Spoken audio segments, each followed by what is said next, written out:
కేసీఆర్ పరిపాలన నల్గొండ జిల్లా కావచ్చు, మిర్యాలగూడ కావచ్చు. మీరు అంటున్నారు కదా! అక్కడేమన్నా అభివృద్ధి ఏమైనా జరిగిందా? ఏం చెప్తారసలు? వాస్తవానికి ఎన్నో రకాల అభివృద్ధి పనులు చేస్తామని చెప్పి హామీలిచ్చి తెర మీదకి రావడం జరిగింది. తర్వాత కాలక్రమేణా వాటన్నిటిని పక్కన పెట్టినటువంటి పరిస్థితి ఉంది. కాకపోతే స్థానికంగా ఉన్నటువంటి ఎమ్మెల్యే గారు కొంత దాని పట్టుదలతోటి అక్కడ గతంలో గూడా కొంత సీనియర్ నాయకత్వం జానారెడ్డి గారి అనుచరులుగా ఉండి పనిచేసినటువంటి పరిస్థితి ఉంది కాబట్టి, కొంత ఈ మధ్య కాలంలో హడావుడి చేస్తున్న పరిస్థితి ఉంది గానీ, అది గూడా ఆశించిన రీతిలో ప్రతిఫలం ఇస్తదా లేదా అనే అంశం గూడా అక్కడ చర్చాంశనీయంగా ఉంది. డబుల్ బెడ్‌రూమ్‌లు వచ్చినాయా మీ ప్రాంతంలో ఎవరికన్నా? ఇక్కడ డబుల్ బెడ్‌రూమ్ ఇల్లు పంపిణీ చెప్పి డ్రా సిస్టమ్ ద్వారా తీసిర్రు. ఇప్పటివరకు వాటికి ఇళ్లలో గృహప్రవేశానికే గాని ఇతరత్రా ఏ విధంగా గూడా వాళ్ళకి ఇచ్చినటువంటి అధికారికంగా ఇండ్లలోకి గృహప్రవేశం అనేది ఇంతవరకు జరగలేదు. ఈ అనౌన్స్‌మెంట్ చేసి గూడా ఆల్రెడీ డిక్లరేషన్ లెటర్ తీసి గూడా ఇప్పటికి 4, 5 నెలలు, 5, 6 నెలలు గడుస్తా ఉంది. అంటే ఆల్రెడీ కట్టుంచిర్రక్కడ. అంటే ఇది పూర్తి స్థాయిలో నియోజకవర్గ పరిధిలో ఆ స్థాయిలో సరిపోడా కట్టడం అనేది జరగలేదు. ఒక మిర్యాలగూడ నియోజకవర్గంలో ఉన్నటువంటి మిర్యాలగూడ హెడ్ క్వార్టర్‌లో మాత్రమే ఒక 500 ఇల్లు కట్టడం జరిగింది. అవి చాలా కాలం కాలయాపన చేసి శిథిలావస్థకు చేరిన తర్వాతనే వాటిని పంపిణీ చేసే పరిస్థితికి తీసుకొచ్చి డ్రా తీశారు గానీ, ఆ గృహప్రవేశం జరగలేదు. ఇంకా కొన్ని గ్రామాలలో గూడా కొన్ని కన్‌స్ట్రక్షన్ జరిగినాయి. 20, 25 ఇళ్ల చొప్పున. అవి కన్‌స్ట్రక్షన్ జరిగి అవి గూడా శిథిలావస్థకు చేరి అసాంఘిక కార్యకలాపాలకు చోటు చేసుకున్నటువంటి పరిస్థితి ఉంది. వాటిని కూడా పంపిణీ చేస్తామని చెప్పి నోరు ఊరిస్తున్నారే గానీ దరఖాస్తులు తీసుకున్నారు. ఇప్పటి వరకు వాటిపైన పరిశీలన చేసిన పరిస్థితి లేదు. మరి దళిత బంధు వచ్చిందా ఎవరికన్నా మీ ప్రాంతంలో? దళిత బంధు అనేది కొంతమందికే ఇస్తున్నారని చెప్పి చర్చ చేస్తా ఉన్నారు. దానికి తోడు వాళ్ళకి అనుకూలమైనటువంటి వ్యక్తులకు ఇస్తున్నారనేటువంటి అపవాదు కూడా పూర్తి స్థాయిలో వినపడతా ఉంది.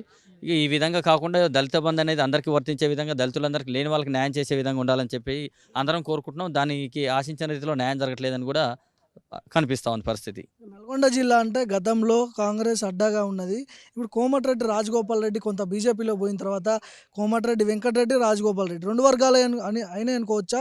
ఎట్లా మొత్తం క్యాడర్ మొత్తం ఒకటే పార్టీ కోసం పనిచేస్తుంది అనుకోవచ్చా? వాస్తవానికి మొన్న మునుగోడు ఎన్నికలలో బీజేపీలోకి రాజగోపాల్ రెడ్డి వెళ్ళిన వాస్తవిక విషయం నిజం తెలిసింది అందరికీ.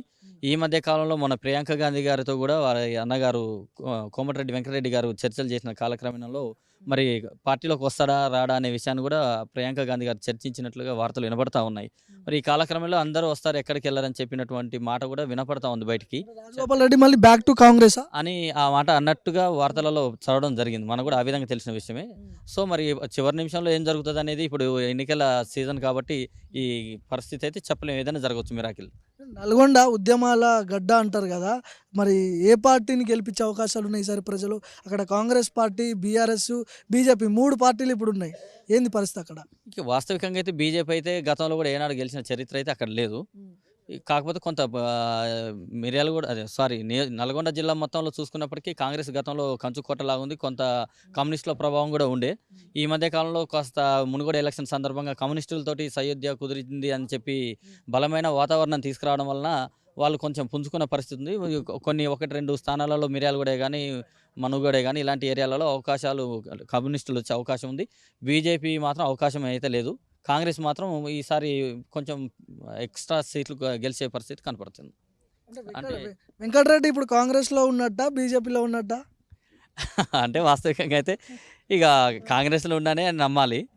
ఇక ఎందుకంటే మొన్న జరిగినటువంటి చర్చలే గాని అంతకుముందు జరిగిన నల్గొండలో కూడా అదే రేవంత్ రెడ్డి గారు వచ్చిన సందర్భంలో కూడా కోమటిరెడ్డి వెంకటరెడ్డి గారు అందరిని కూడా దగ్గర తీసుకొని అరుచుకున్నటువంటి పరిస్థితి కనిపించింది. ఆ! అవును. ఆ!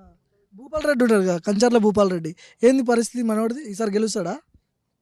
ఇక ఎంత ప్రశంసలు ఏ స్థాయిలో ఉన్నాయో, విమర్శలు అదే స్థాయిలో ఉన్నాయి కాబట్టి 50, 50 అనేటువంటి చర్చ బలంగా జరుగుతుంది. ఏం జరుగుతుందనేది చూడాలి. ఎందుకంటే గతంలో ఆశపడినటువంటి ఆశావాహులు ఉన్నారు. ఏది బీఆర్ఎస్ తరఫున. వారికి కాకుండా ఈ మన భూపాల్ రెడ్డి గారికి ఇవ్వడం జరిగింది సీటు. అయినా గాని గెలిచారు. తర్వాత ఇప్పుడు గతంలో మేము ఆశపడ్డటువంటి మాకు సరైన స్థానం కల్పించలే అని చెప్పేసి కొంతమంది బలమైన నాయకత్వం నల్గొండ నియోజకవర్గ పరిధిలో ఉన్న నాయకత్వం ఆలోచనలు చేస్తా ఉంది కాబట్టి ఈసారి ఏదైనా చెప్పలేని పరిస్థితి అయితే కనపడుతుంది 50, 50. అంటే బీఆర్ఎస్‌కి ఛాన్స్ లేదంటారా? ఇప్పుడు బీఆర్ఎస్ మొత్తం సిట్టింగ్ ఎమ్మెల్యేలకే సీట్లు అంటున్నాడు కదా మళ్ళీ. మళ్ళా సిట్టింగ్‌లకి సీట్లు ఇస్తే గెలిచే అవకాశం ఉందా? అంటే వాస్తవికంగా సిట్టింగ్‌లకే సీట్లు ఇస్తారనేది ఒక భాగం. దాని తర్వాత ఉన్నటువంటి నివేదికల సర్వేల ప్రకారం ఇస్తామని చెప్పినటువంటి ఆలోచన కూడా కనిపించింది. తెలుస్తుంది అందరికీ. కాబట్టి ఒకవేళ ఇస్తే ఇవ్వచ్చేమో కానీ ఈ కర్ణాటక ఎన్నికల తర్వాత కాంగ్రెస్ యొక్క ప్రభావం, భావజాలం కూడా పూర్తి స్థాయిలో మళ్ళా వాతావరణాన్ని చేంజ్ చేసినటువంటి పరిస్థితి కనిపిస్తుంది. కాంగ్రెస్ కార్యకర్తలు కూడా కొంచెం జోష్ నిండినటువంటి వాతావరణం ఉంది కాబట్టి మేబీ అవకాశం ఉండొచ్చు కాంగ్రెస్ రావడానికి. మీ అభిప్రాయం ఏంది అసలు కేసీఆర్ పాలన మీద? నిరుద్యోగులకు కావచ్చు, విద్యార్థులకు కావచ్చు, పేదలకు కావచ్చు, న్యాయం జరిగిందా? అభివృద్ధి జరిగిందా? సరైన ఫలాలన్నీ అందుతున్నాయంటే ఏం చెప్తారు? వాస్తవానికి తెలంగాణ సాధించుకునేటప్పుడు ఉన్నటువంటి హామీలు వేరు, అప్పుడు ఉన్నటువంటి పరిస్థితులు వేరు, తర్వాత తెలంగాణ సాధించుకున్న తర్వాత జరుగుతున్నటువంటి పరిణామాలు వేరు.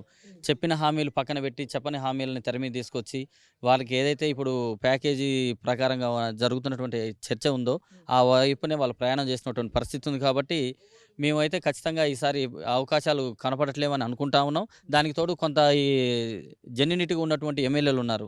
వాళ్ళు జనాలతో ఉన్న బలంతోటే ఎన్నికలలోకి వచ్చి పోటీ చేసి గెలిచిన వాళ్ళు ఉన్నారు.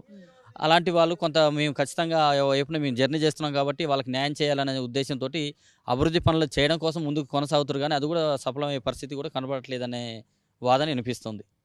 ఇప్పుడు ప్రవీణ్ కుమార్, షర్మిల వీళ్ళందరూ తిరుగుతున్నారు కదా! వీళ్ళది ఏమన్నా ఇంపాక్ట్ ఉంటుందా తెలంగాణలో? అంటే వచ్చినప్పుడు ఉన్నటువంటి జోస్ ఏదైతే ఉందో ఆ జోస్‌ని కాలక్రమేణలో కొంచెం అణగదొక్కుతున్నటువంటి పరిస్థితి ఉంది.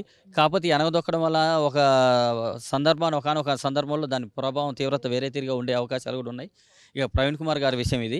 ఇక షర్మిల గారంటే సరే ఇక వాళ్ళ అన్నగారు అక్కడ జగన్ గారు సీఎం గారు ఉన్నారు కాబట్టి ఇక్కడ అదే స్థాయిలో మాకు చలామణి అయితది అనుకుంటారు కానీ ఏదేమైనా ఇప్పుడు ఆయనంటే ప్రవీణ్ కుమార్ గారు ఒక అధికారి, మంచి చెడు తెలిసిన వ్యక్తి. కింది స్థాయి నుంచి ఎదిగిన వ్యక్తి కాబట్టి ఆయన అన్ని రకాలుగా ఆలోచన చేసి ముందుకు వస్తుండు. గురుకులాలలో కూడా మంచి నిర్మాణమైన మార్పులు తీసుకొచ్చినటువంటి పరిస్థితి ఉంది కాబట్టి ఆయన విషయంలో ఆలోచన చేయొచ్చు కానీ షర్మిల అనేది పూర్తి స్థాయిలో సక్సెస్ కాదనేది స్పష్టంగా కనబడుతుంది. కేసీఆర్ హ్యాట్రిక్ వర్కౌట్ అవుతుందా ఇప్పుడు ఇక్కడ? ఇక కష్టం అది. హంగానే ఎందుకు? పరిస్థితి ఉంది. అంటే చెప్తున్నాం కదా ఇచ్చిన హామీలు ఒకటి, చేస్తున్నటువంటి పనులు ఒకటి. వీటిని కూడా పూర్తి స్థాయిలో ఇంప్లిమెంట్ చేసి కింది స్థాయి దాకా చేరే పరిస్థితులు నాణ్యతగా కనపడట్లేదు కాబట్టి తాత్కాలికంగా పేపర్ ప్రకటనలకి పరిమితం అవుతుంది. కింది స్థాయిలో అది ఇంప్లిమెంటేషన్ కనపడట్లేదు. ఈ ఒక వీళ్ళకి సంబంధించినటువంటి వితంతువులకి, వృద్ధులకి సంబంధించినటువంటి వృద్ధాప్య పింఛన్లు వీటికి సంబంధించినటువంటి వాటి మీద ఉన్నటువంటి ఫోకస్ వేరే వీటిలో లేదు. అవి కూడా ఈ మధ్య కాలంలో ఏదో ఎలక్షన్ కాబట్టి కంటిన్యూ ఇస్తారు. ఆ మధ్యలో కొన్ని నెలలు ఎగ్గొట్టిన పరిస్థితి ఉన్నాయి. అవి ఇచ్చినటువంటి దాఖలాలు కూడా ఏం లేవు. ఎక్కడ